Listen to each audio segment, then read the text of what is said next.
기후변화 협약, 탄소 중립 선언은 합당한 정책인가? 이 칼럼은 월드뷰 2022년 3월호에 실린 칼럼으로 서울 디지텍 고등학교 이사장인 곽일천 이사장이 쓴 칼럼입니다.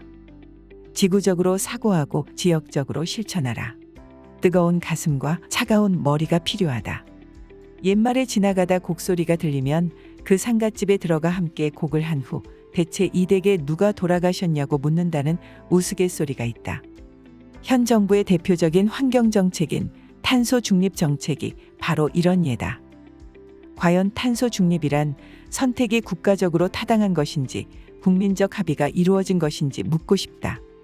기후협약 대응에 대한 비판은 비단 대한민국만의 문제가 아니다.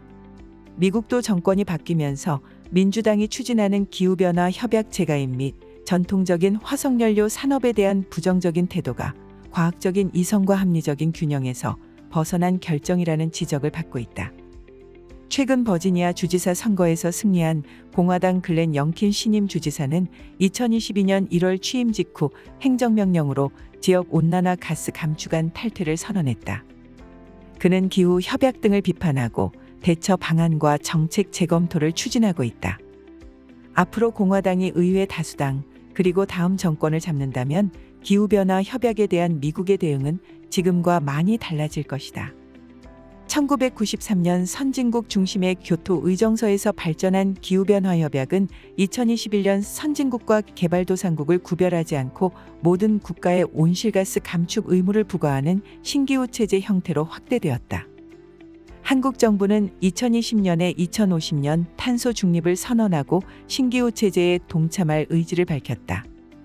언론 등을 통해서 기후변화를 재앙이라 부르며 위기감을 고조시키고 탄소 중립 정책 드라이브를 걸고 있다. 코로나19를 정치적으로 활용한 것과 비슷한 양상이 일어났다.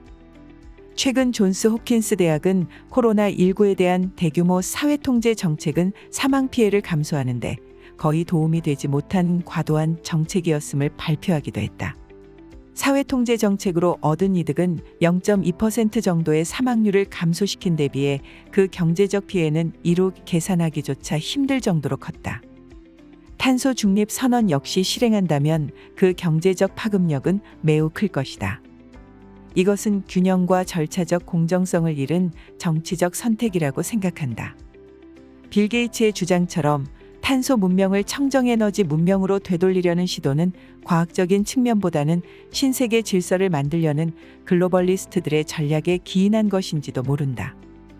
자칫 지구 환경 협약이 통제 수단으로 악용된다면 큰 문제가 될 것이다. 필자가 정부 대표단의 일원으로 UN 및 OECD 회의에 참여하던 중 기억나는 사건이 있다. 김영삼 정부 시절 농산물 개방을 다룬 우루과이 라운드가 체결되자 국내 여론은 정부의 잘못된 대응을 질타했다. 그러나 지나서 보니 이는 너무 호들갑을 떤 것이었다. 당시 6월 다음은 GR이라며 기후변화 협약 추진 등 세계적인 환경 규제가 체결되면 수출 주도인 한국 경제는 매우 어려운 여건을 안게 될 테니 적극적으로 대내외적인 준비와 국제협상을 해야 한다고 해서 미국의 무역대표부, 월드워치 연구소, 세계은행, 그리고 캘리포니아 지역의 시에라 클럽 등 각종 환경단체를 방문하고 미의회의 관련 인사들을 만난 일이 있었다. 당시 미국 무역대표부는 한국에서 오는 사람마다 그린라운드를 질문하는데 과연 뭐가 그린라운드냐? 그리고 우리의 입장은 이미 여러 차례 한국의 정부기관에 말했는데 왜 정보가 서로 교류되지 않는지 모르겠다라면 안감한 답변을 들었다. 그 후 수십 년이 지난 지금까지도 지구환경 보호를 위한 국제협약의 무역조처가 이행수단으로 사용되는 일은 없다. 지구환경 보호, 국내 에너지 정책과 조율되어야 환경과 경제의 조화. 국제환경협약은 국내에서는 매우 강제적이고 비탄력적인 것으로 보이지만 실상은 그렇지 않다. 기후변화 협약을 자의적으로 해석하고 공정성과 객관성을 벗어나 집단이익을 위한 활동에 이용하는 자들을 견제해야 한다. 그렇지 못하면 결국 피해는 국민에게 전가되고 미래 세대에게도 큰 부담을 떠넘기게 될 것이다. 지구 차원의 환경보호는 중장기적인 과제이고 특히 기후변화는 그 원인이 자연현상인지 인위적인 화석연료 사용에서 비롯된 온난화 가스의 영향인지 결론이 나지 않은 문제다. 그러나 이에 반해 에너지 정책은 아주 현실적이고 국내 경제 전반에 커다란 영향을 미치는 민감한 문제다. 그러므로 국내적 문제를 너무 가볍게 보거나 혹은 국제적인 신뢰도를 경시한 채 아니면 말고식의 즉흥적이고 무책임한 국가선언은 바람직하지 않다. 지구환경 보호라는 중요한 과제에 대해 대한민국은 국제적 책임을 다하되 국내적으로는 감당 가능한 에너지 경제 실천안을 준비해야 한다. 경제를 적대시하는 환경정책은 현실성이 없다. 건강한 경제 발전이 환경 보전의 토대가 된다는 것을 잊지 말아야 한다. 다양한 이의 당사자와 전문가 의견을 듣고 정책을 선별하는 지혜가 필요하다. 탄소 중립 등을 내세우며 신재생 에너지를 띄우고 탈원전을 막무가내로 추진하는 것은 매우 잘못된 일이다. 모호한 탄소 중립이란 슬로건보다는 각 분야에서 에너지 효율 개선 및 절약 운동, 이를 뒷받침할 기술 개발 및 보급 등의 힘을 더하는 것이 급선무다. 신재생 에너지 사업은 중장기적인 정책 의지를 갖고 지원할 목표 분야다. 당장 효과를 볼 것처럼 정부 예산을 과도하게 사용해서는 안 된다. 우리 경제는 미국과 마찬가지로 풍부한 유동성 등의 이유로 인플레이션에 대한 우려가 높다. 미국도 높은 인플레이션이 금리 인상만으로 잡힐지 우려된다는 소리가 있다. 바이든 정부의 화석연료 산업에 대한 지나친 반감과 과도한 신재생 에너지에 대한 배려 등이 견제와 균형을 잃은 태도이며 이로 인한 그린 인플레이션을 걱정하는 목소리도 있다. 공화당 기반인 텍사스주의 시일가스 개발이 중앙정부의 방침에 의해 방해받고 있어 날로 높아지는 유가를 잡지 못한다는 이야기도 들린다.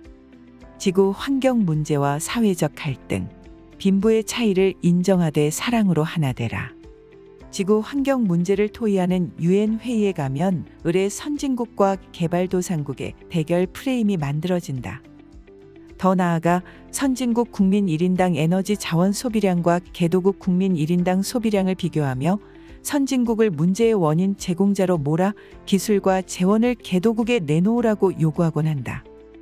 국내적으로도 비슷한 구도다. 환경 문제는 공공재에 대한 피해의 문제이다 보니 빈부 간의 대응 능력이나 비용 편익에 대한 계산이 불공정하게 나타나기도 한다. 글로벌 차원에서 선진국과 개도국 사이에 불평등 문제가 심화되는 것도 사실이다. 그래서 국제회의의 주제는 환경인데 토의 대부분은 기술 이전과 재원 조달, 특허권 등의 실리적 협상이 주를 이룬다. 환경 문제는 경제와 밀접한 관계가 있다. 그러나 환경을 가진 자와 못 가진 자의 대결로 몰아가는 것은 바람직하지 않다. 차이를 인정하되 서로 협력해서 문제 해결에 동참해야 한다. 잠언 22장 2절에 가난한 자와 부한 자가 함께 살거니와 그 모두를 지으신 이는 여호와시니라라는 말씀처럼 환경 이슈로 부자를 욕심과 탐욕에 취한 이들로 성토하고 기술과 재원을 대신 내놓으라는 압력 수단으로 이용하는 것은 본질을 과도하게 왜곡하는 것이다. 우리 모두를 지으신 하나님의 뜻대로 서로 사랑하고 배려하는 자세가 절실하다. 하나님의 선물인 환경이라는 공공재를 이웃사랑의 실천 대상으로 삼아야 한다. 마지막 시대를 사는 크리스천은 겉으로만 보이는 세상이나 주장을 맹목적으로 믿지 말고 이면에 있는 영적 세계를 읽을 줄 알아야 한다. 세상은 분명 악한 영에 지배받는 세력이 판을 치고 있다. 겉으로는 인류에 대한 사랑이라고 하면서 하나님 자리를 차지하려는 교만과 거짓이 도사리고 있는 것은 아닌지 의심해 봐야 한다. 지구온난화는 환경과학의 대상이면서 동시에 영적 정치 세력의 대결장이다. 악한 세력이 횡행하지 않도록 공정한 과정과 선한 결정을 내리고 크리스천들이 빛과 소금의 역할을 소홀히 하지 말아야 할 시점이다.